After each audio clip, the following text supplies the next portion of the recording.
Hello. This presentation is for Michigan Tech hiring academic departments that are looking at bringing J-1 visiting scholars in their departments. My name is Jamie Surdich, and I'm the International Student and Scholar Advisor in the International Programs and Services Department at Michigan Tech. Before we begin on the process and what documents are required to submit to our department, I will talk a little bit more about J-1 scholar information. Academic departments at Michigan Tech are the main points of contact for J-1 exchange visitors.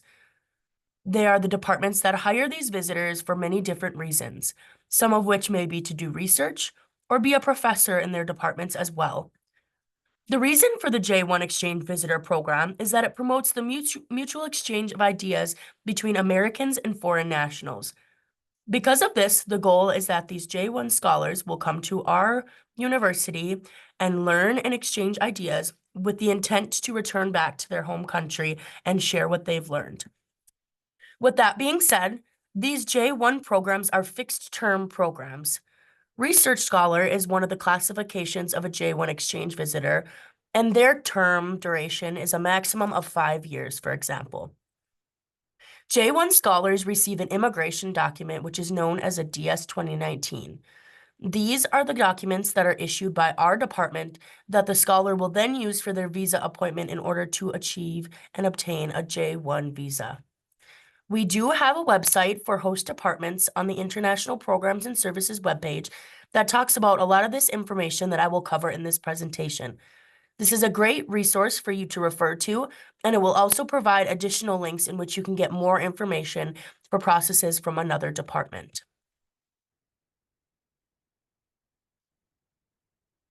Before you are able to bring a J-1 scholar to campus, you must first get approval from the university in order to bring them in. If the scholar is not being paid by Michigan Tech, for example, they are receiving funding from their home country or any external funding source outside of Michigan Tech, this approval must be done through the Vice President for Research office. They will provide a background check, and they will let you know if this background check is approved or denied. You will not be able to continue the process of requesting a DS 2019 until you have received approval from the Vice President for Research office.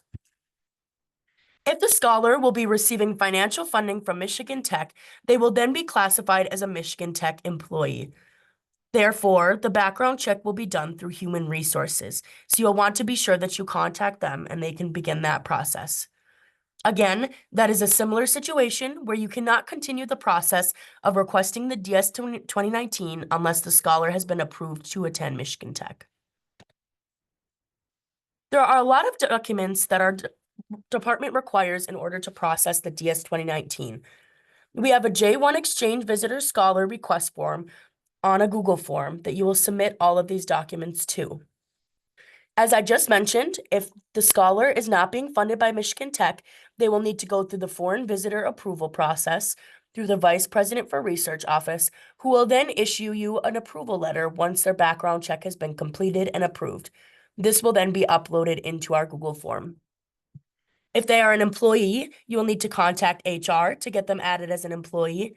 They will not give you any documentation saying that the background check is passed, but you can just complete the Google form once they have let you know that it has been approved.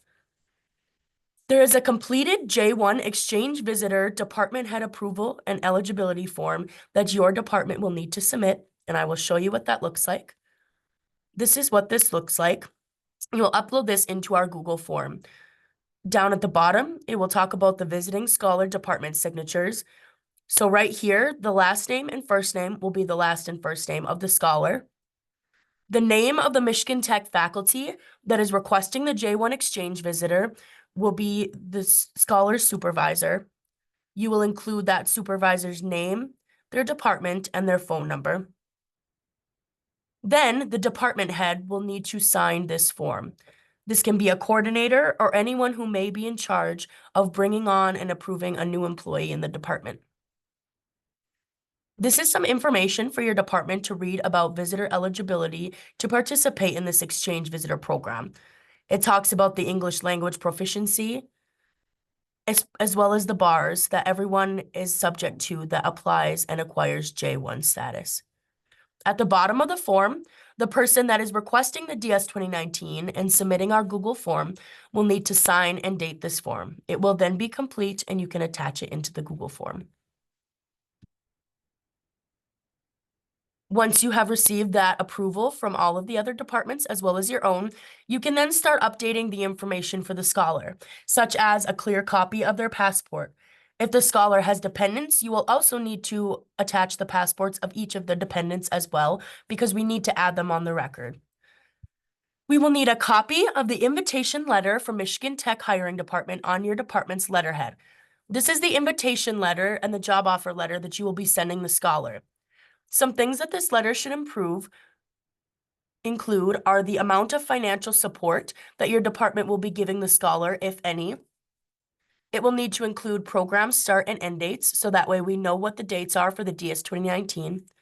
And also the work that the scholar will be doing. Like I mentioned before, they could come here as a researcher, they could come here as a professor. So just including a little snippet of what their position will entail while they are here. Other documents that are required in our Google form is a proof of English proficiency. There are many ways in which you can prove English proficiency for the incoming scholar. The one that our department would recommend is an interview assessment report by the hiring department. So this could be done by the supervisor or the person filling out the Google form. This is a PDF document that includes a list of questions in which the department can ask the scholar and rate them on their level of English proficiency. Once this is completed, it will then be submitted into the Google form. You can also see this linked on our website for the J-1 English Proficiency Interview Assessment Report. So from here, you can see the list of potential questions that you can ask the scholar. You will then score them from 0 to 4, 0 being low comprehension, 4 being excellent comprehension, and any assessment comments.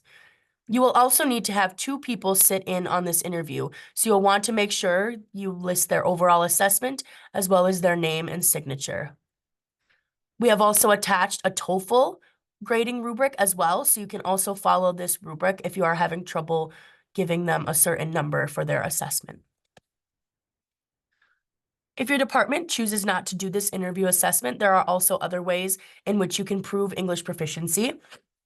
If the scholar is a permanent resident in one of the exempt countries, which there is also a PDF on our website that includes these countries, they will also be waived. You will just need to attach their permanent residency documentation for that country.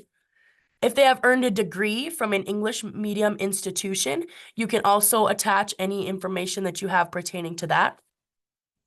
You could also have them go through an internationally recognized test of English, such as the IELTS or the TOEFL. Our graduate school also provides an English language assessment. However, this is $25, and this is a visiting scholar online English language assessment where Sarah Isaacson or whoever will be working on it at the time will rate them on the same criteria as the interview assessment report that I'd mentioned prior.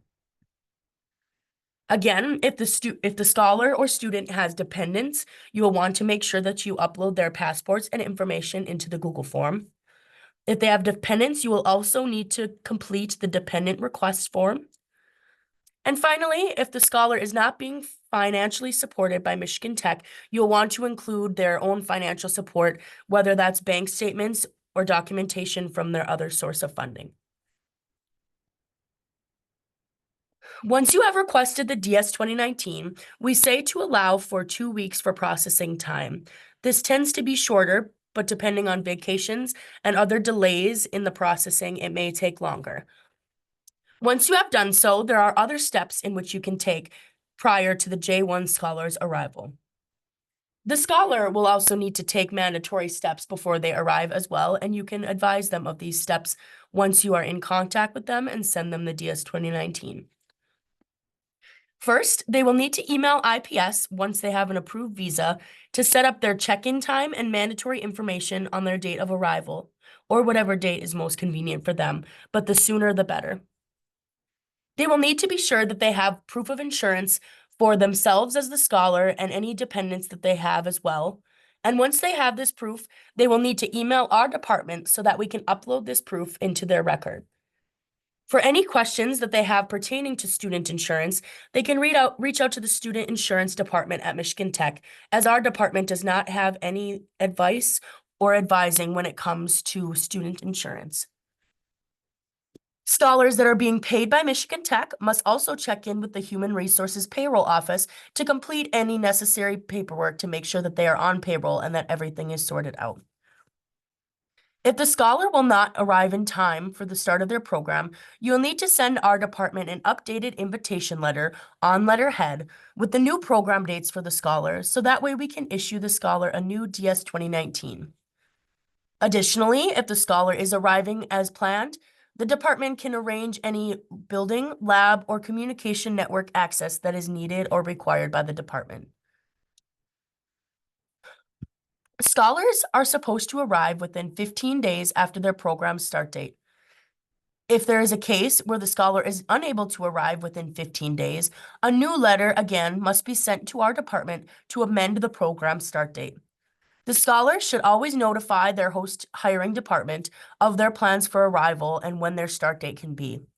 Once the host department receives this information, they can email ips@mtu.edu with any updated invitation letter, and our department will then send a new DS 2019 with the updated dates.